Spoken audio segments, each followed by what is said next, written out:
आप देख रहे हैं डार्क फाइल्स। तो चलिए बढ़ते हैं आज की इस कहानी की ओर। राजीव कुछ सालों बाद अपने गांव सोनी गांव जा रहा था। साथ में उसका दोस्त रोहित भी जा रहा था। दोनों साथ ही शहर आए थे। एक साथ दोनों पढ़े लिखे मगर हर जगह काम मिला मगर टिक नहीं सके। थक हार कर दोनों ने अपना फास्ट फूड का स्टॉल लगाया। रोहित का खाना बनाने का जादू यहाँ काम आया। स्टॉल चल उठा। दोनों कुछ सालों से गांव नहीं जा सके क्योंकि शहर से गांव बहुत दूर था। दोनों ने कुछ दिन गांव जाने की सोची। एक शाम संडे के दिन स्टॉल बंद किया। दोनों पास ही के होटल पर चाय पीने गए। चाय पीते वक्त रोहित को किसी का कॉल आया। कॉल रिसीव किया तो सामने से आवाज़ आई, सालों कितना वक्त हो गया मिले हुए, फ़ोन करने का भी वक्त नहीं है तुम्हारे पास। सामने उनका एक पुराना दोस्त चेतन बात कर रहा था। यार यहाँ काम इतना है कि वक्त ही नहीं मिलता। वैसे भी गांव में रखा है क्या है, मैं भी कहता हूँ कि तू भी यहीं आ जा मुंबई। राजीव बोला, मुझे कुछ नहीं सुनना, तुम दोनों साथ में आना अगले हफ्ते, मेरी शादी है। और सुन, अगले संडे तक आ जाना सालों।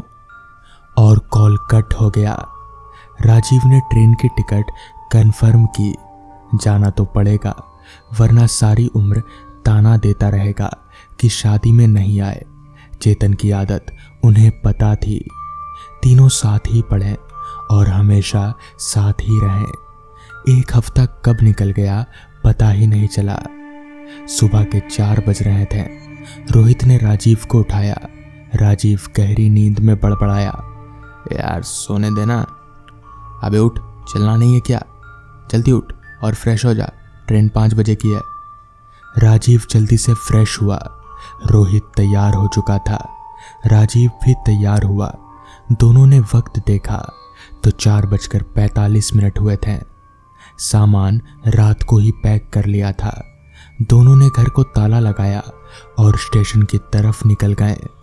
स्टेशन पास ही था। ट्रेन स्टेशन पर खड़ी थी। दोनों ट्रेन में चढ़े और अपनी बर्थ पर सामान रखा और बाहर चले गए। उन्हें पता था ट्रेन कुछ वक्त रुकेगी। दोनों को भूख नहीं लगी थी मगर स्टेशन पर गुप्ता जी के नाश्ते का स्टॉल देखकर दोनों चल दिए। रोहित और राजीव दोनों गुप्ता जी को तब से जानते थे जब वो पहली बार मुंबई आए थे। दोनों को एक साथ देखकर गुप्ता जी ने कहा, अरे भाई, आज दोनों साथ, कहीं घूमने का मूड है क्या?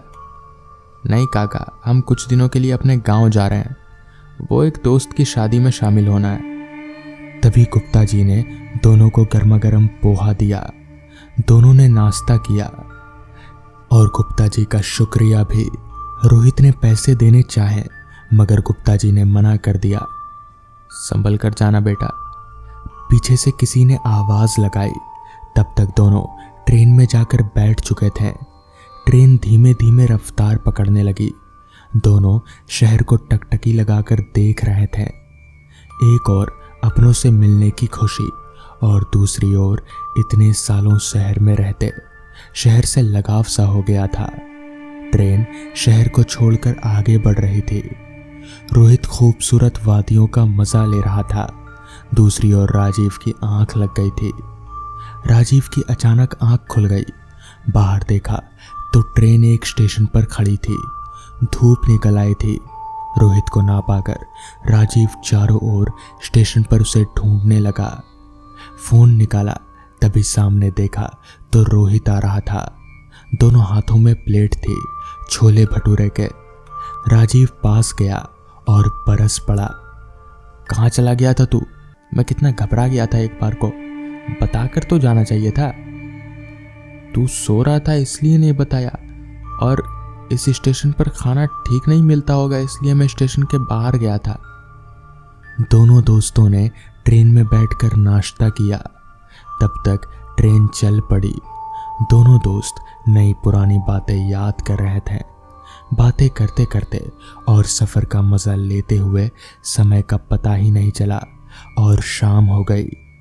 ट्रेन में उनके अलावा अब गिने चुने यात्री ही रह गए थे। अब भूख भी सता रही थी।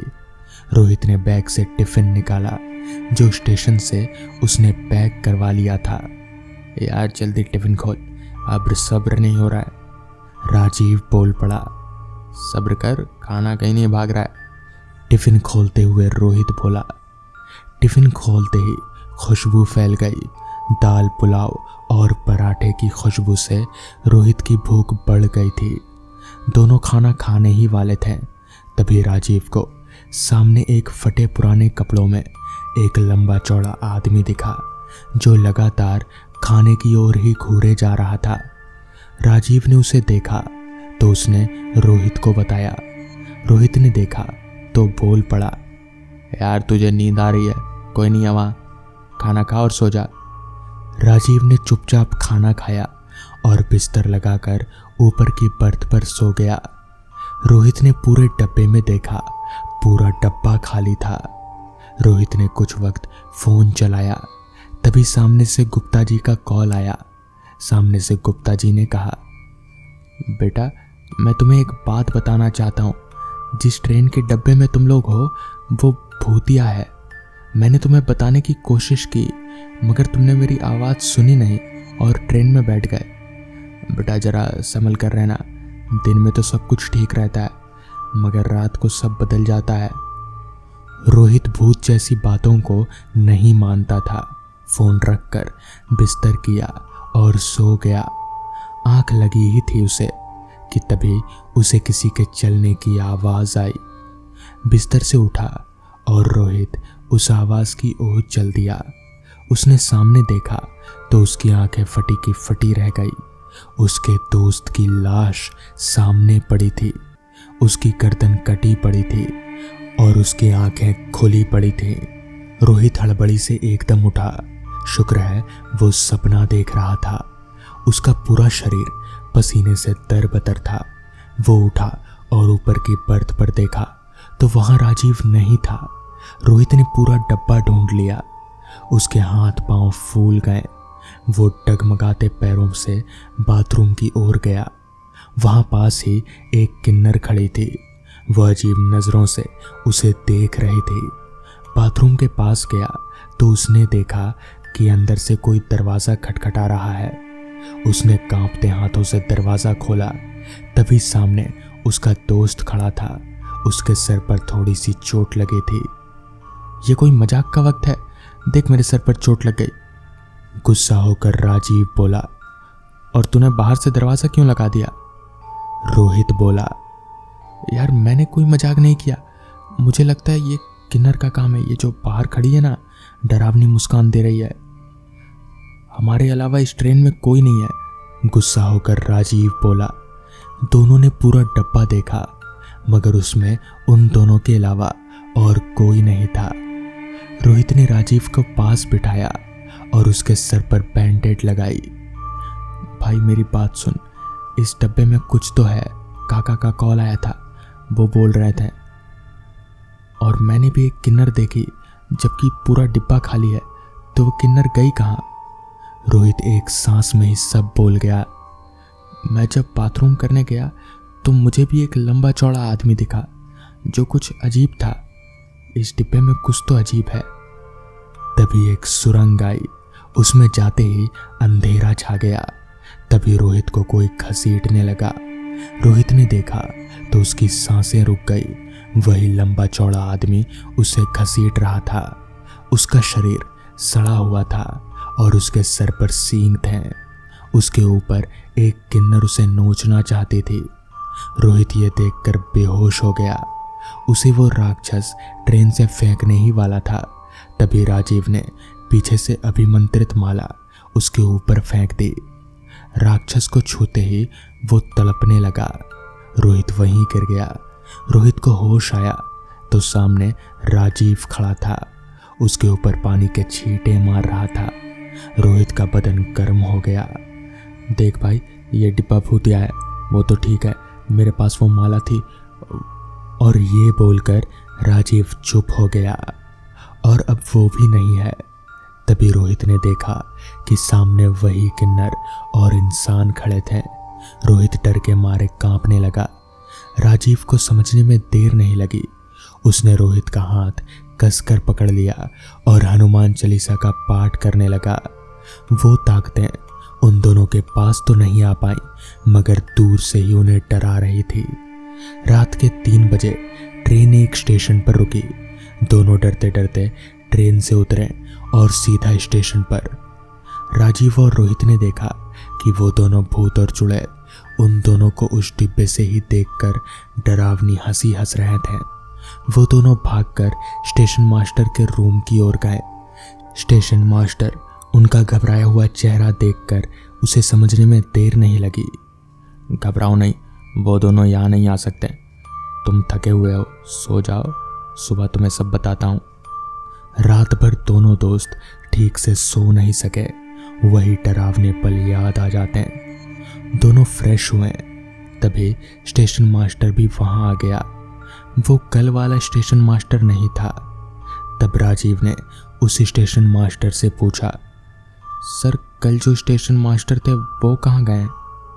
तब वो चौंक कर बोला, मैं ही इस स्टेशन का स्टेशन मास्टर हूँ। तब उन दोनों के साथ घटी घटना सारी बताई उन्होंने। उन दोनों ने जो होलिया बताया, ये सुनकर वो स्टेशन मास्टर चौंक गया। तुम उन्हीं की वजह से बचे हो, वरना वो ताकतें तुम्हें नहीं छोड़ती। आगे उन्होंने कहा, उस स्टेशन मास्टर को मरे हुए कई साल हो गए हैं। आज भी वो लोगों की मदद करते हैं, वरना वो ट्रेन तो इस स्टेशन पर रुकती ही नहीं है। और उस ट्रेन के डब्बे की बात, तो वो किन्नर और वो आदमी एक साथ काम करते थे। रात को वो पूरी ट्रेन में लूट पाट करते थे। एक बार वो उस डिब्बे में लोगों को लूट रहे थे, तभी किसी की नींद खुल गई। उसने शोर किया और फिर क्या था, उन दोनों ने उन भाई बहन को खूब मारा और पुलिस के डर से वो दोनों चलती ट्रेन से नीचे कूद गए। तब से उनकी रूह लोगों को मारती आ रही है। तुम्हारी किस्मत सिकंदर है जो तुम इस स्टेशन पर पहुंच गए। राजीव और रोहित फिर बस अपने गांव गए और मन ही मन स्टेशन मास्टर को धन्यवाद किया और शादी में शामिल हुए। उस रात की घटना से आज भी वो दोनों बहुत डरते हैं। तो दोस्तों, ये थी आज की कहानी। अगर आपको ये कहानी पसंद आई हो तो वीडियो को लाइक और चैनल को सब्सक्राइब करना ना भूलें। तो मैं आपका दोस्त आर्यन जल्द ही मिलूंगा आपसे ऐसी ही एक नई कहानी के साथ। तब तक के लिए अपना ख्याल रखें।